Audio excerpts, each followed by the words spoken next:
अस्सलाम वालेकुम। Team 10 up की तरफ से ये इस कोर्स का लेक्चर 5 का पार्ट 3 है। पेन पेपर पेंसिल अपने पास पकड़ लें ताकि आप इम्पोर्टेंट पॉइंट्स को नोट डाउन कर सकें। तो दोस्तों, पैटर्न बेस्ड ट्रेडिंग को कंटिन्यू करते हुए अब हम बात करेंगे प्राइस चैनल्स में।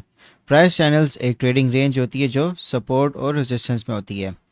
प्राइस चैनल्स में जो प्राइस मूवमेंट होती है वो कंटेंड होती है दो पैरेलल ट्रेंड लाइंस में।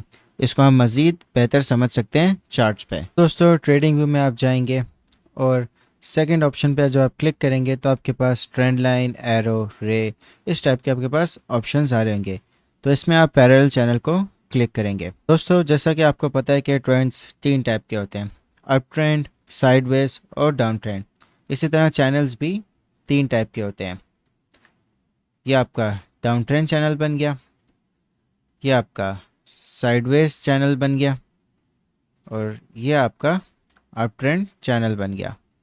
चैनल्स में आप देख रहे होंगे कि आपके पास ये दो ट्रेंड लाइंस होती हैं। जो ऊपर वाली ट्रेंड लाइन है वो आपकी रेजिस्टेंस ट्रेंड लाइन होगी और जो नीचे वाली ट्रेंड लाइन है वो आपकी सपोर्ट ट्रेंड लाइन होगी।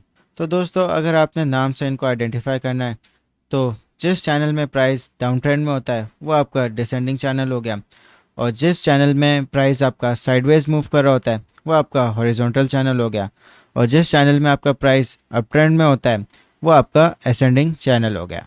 तो दोस्तों, जब आप ये टूल यूज़ करोगे तो क्या आपके पास ऑटोमेटिक ये ट्रेंड लाइंस दोनों बन जाएगी। अब जो आपकी ट्रेंड लाइंस हैं उनको आपने कैंडलस्टिक के हाइज और लोज के साथ कनेक्ट करना है।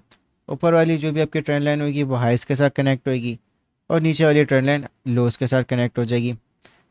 एक चीज़ आपने नोट करनी कि अगर आपकी ट्रेंड लाइन में प्राइस एक्शन के दो टचेस हो रहे हैं तो आपकी जो ट्रेंड लाइन है वो वैलिड है। अगर थर्ड टच भी हो जाता है तो आपकी ट्रेंड लाइन काफ़ी स्ट्रांग हो जाएगी। दोस्तों, अब बात करते हैं कि हम कैसे कंफर्म करेंगे कि आज जो आपने चैनल बनाया है क्या वो वैलिड है। सबसे पहले आप ये कंफर्म करें कि जो दोनों ट्रेंड लाइंस हैं क्या वो एक दूसरे की पैरेलल हैं। वो आप इस टूल के थ्रू कर सकते हो या आप मैनुअली भी ट्रेंड लाइंस बना सकते हो। और दूसरी चीज़ ये है कि इन दोनों के लाइंस के बीच में फासला होना चाहिए।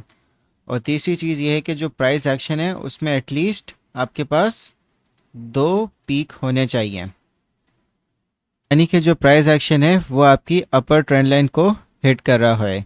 जैसे कि ये इसकी एक पहली पीक हो गई, ये इसकी दूसरी पीक हो गई। इस तरह दो पीक्स की आपके पास कंफर्मेशन होनी चाहिए।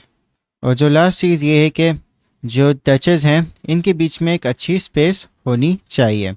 चलें, अभी हमारे पास कंफर्मेशन भी हो गई है तो अब हम रियल चार्ट्स पर जाते हैं और आइडेंटिफाई करते हैं तीनों पैरेलल चैनल्स को। तो दोस्तों, जैसा कि आप देख सकते हो कि यहाँ पे आपको एक साइडवेज मूवमेंट नज़र आ रही है, तो एक हॉरिजॉन्टल चैनल बन रहा है।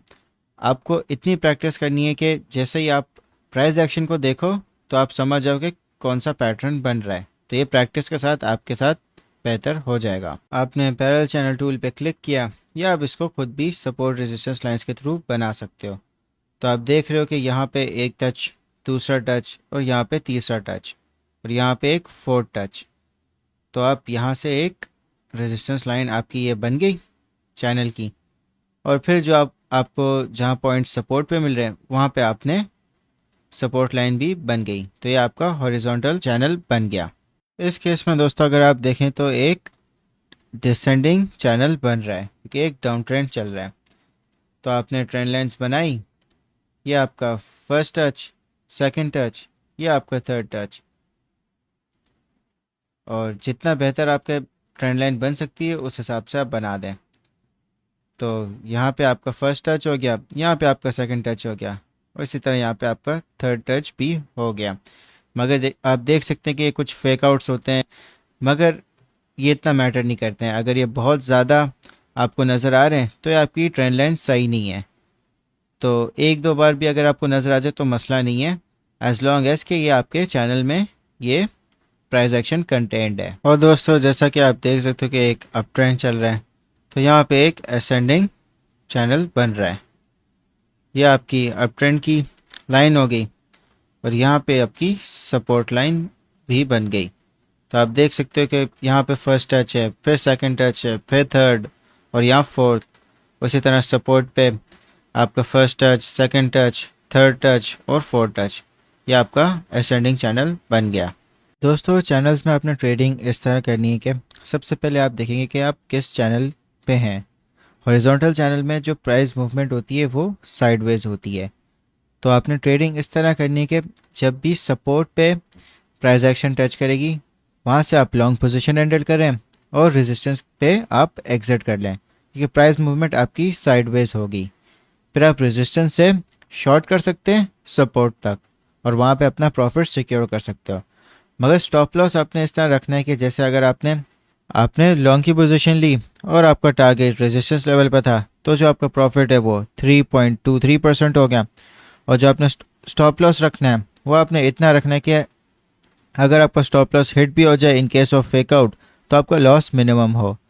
तो इन केस अगर आपने यहाँ पे लॉन्ग की पोजीशन ली है तो जो स्टॉप लॉस है वो आप 1% पे रख लें और अपना जो प्रॉफिट है वो 3.23% आपका बन रहा है।